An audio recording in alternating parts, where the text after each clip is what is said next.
होली का क्रम 13 तारीख को शायद होली जलेगी, 14 तारीख को मार्च को महादेव की होली। मेरा निवेदन है, होली का त्यौहार आ रहा है, उस फागुन के त्यौहार में मेरा देवाधिदेव महादेव माता पार्वती के साथ होली खेलता है, मेरा कृष्ण कन्हैया राधा रानी के साथ होली खेलता है। आप भी शिव मंदिर में जाना है, चंदन का जल शिव जी को एक लोटा चढ़ाना। एक बार अपनी जिंदगी में उतार कर रखो, शंकर भगवान को घी का दिया भी लगाओ तो तुम्हारे घर में जो असली घी वो थोड़ा सा भले के बत्ती लगाओ, भले कितनी सी बत्ती जलाओ पर असली घी की जलाओ।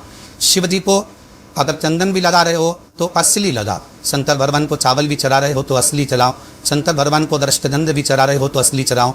केमिकल का कोई चीज मेरे महादेव को मत चढ़ाओ जिससे भगवान शिव की मूर्ति नष्ट हो। इस होली का दिन एक विशेष दिन है, सावधानी पूर्वक। होली का दिन एक विशेष दिन है। इस दिन जब होली का दहन होता है, होली में अग्नि लगती है, तो कई लोग तंत्र विद्या का भी प्रभाव दिखाते हैं, कई लोग तंत्र भी करते हैं। कई बार आपने भी देखा होगा कि तंत्र का प्रभाव वो लोग चलाते हैं। कई आप भी कहते हो महाराज हम लोगों के जीवन में बड़ी असुविधाएं हैं, कष्ट है, तो इन बातों को थोड़ा ध्यान से सुने। और होलिका दहन के दिन आपको स्पेशल कुछ ध्यान देना चाहिए। जिन जिन चीज़ों का मैं नाम ले रहा हूँ वो चीज़ें लेकर आप होलिका दहन जब हो तो वहाँ जाए, जिस मनोरथ के साथ जाएंगे आपकी वो चीज़ें सफल होंगी। जिन लोगों को अब लगता है कि मेरे जीवन में बीमारियाँ बहुत रहती है, बहुत अस्वस्थ रहते हैं, कोई ना कोई बीमारी लगी रहती है, उन लोगों को जिस समय होलिका दहन हो रहा हो कुछ चंदन की लकड़ी लेके जाना चाहिए और चंदन की लकड़ी लेकर होलिका में डाल देनी चाहिए।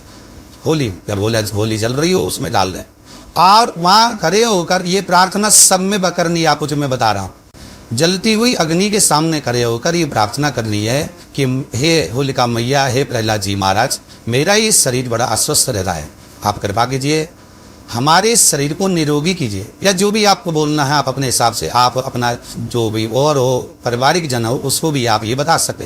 तो स्वास्थ्य ठीक रहे, स्वस्थ रहे, इसके लिए आपको चंदन की लकड़ी अग्नि में अवश्य, उस अग्नि में, होलिका की अग्नि में चंदन की लकड़ी डालकर होलिका मैया से प्रार्थना करनी चाहिए। जो लोगों को लगता है कि हमारा बिजनेस अच्छा नहीं चल रहा है, नौकरी हमको समय पर नहीं मिल रही है, अथवा जो हमें जॉब मिल गई है उसमें हमारी प्रोग्रेस नहीं होती, वहीं की मैयत के हुए कोई भी कार्य की असुविधा हमारे जीवन में मतलब सफलता नहीं है, जहाँ हैं मस्तिष्क की गम वही रुक गए।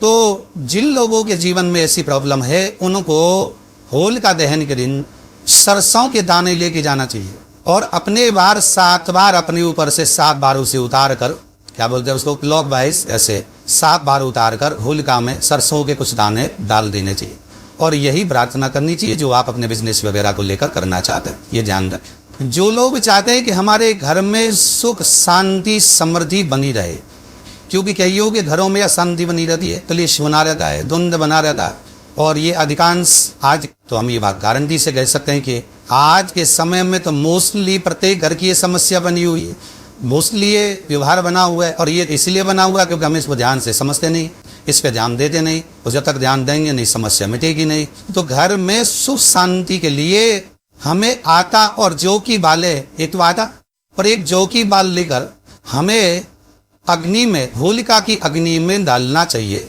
जब जौ की बाले और अग्नि में आटा आप डालेंगे तो यही प्रार्थना आपको करनी है कि हमारे घर में सुख शांति समृद्धि बनी रहे, ऐसी कृपा आप करें तो आपके घर में शांति बनी रहेगी। कई लोगों की ये समस्या है कि हमारे घर में नेगेटिव शक्तियों का बड़ा प्रभाव है, कई बार सुनने को मिला है, दिखने को भी मिला। कई तंत्र मंत्र का प्रभाव भी हमारे घरों में होता है, कई लोग करवाते।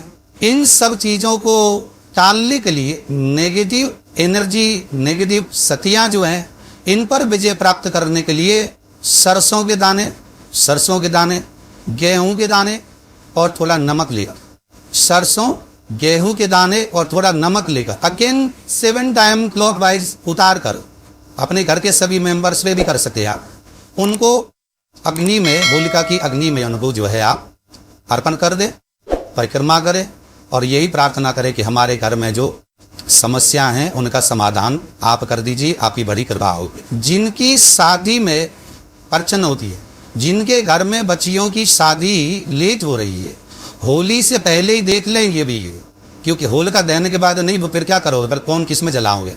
घर के चूल्हे की अग्नि में शायद इतना प्रभावी नहीं रहेगा, ये मंत्र इसी में काम आएगा, प्रयोग है ना ये। और होली की रात्रि सिद्ध रात्रि है, बहुत सिद्ध रात्रि है, बुरा प्रभाव होली की रात्रि और दीपावली की रात्रि, इसमें किया हुआ प्रयास कोई भी प्रयोग सफल होगा। इसलिए विशेषता, जिनके विवाह इत्यादि में विलंब होता हो उन लोगों को हल्दी की 5 गांठ लेकर होलिका के पास जाना चाहिए। अगेन 7 टाइम क्लॉकवाइज उसको करके 5 हल्दी की गांठें लेकर उसके ऊपर 7 बार ऐसे उबार कर उसे अग्नि में, होलिका की अग्नि में जाकर उसे चढ़ा दें, जलती हुई अग्नि में डालें और फिर उसकी परिक्रमा करें और फिर अग्निदेव मतलब होलिका मैया से प्रार्थना करें। तो आप जिस मनोरथ के साथ इस कार्य को करेंगे, निश्चित तौर पर आपकी उस भावना को पूर्ण हमारे भगवान जी करेंगे।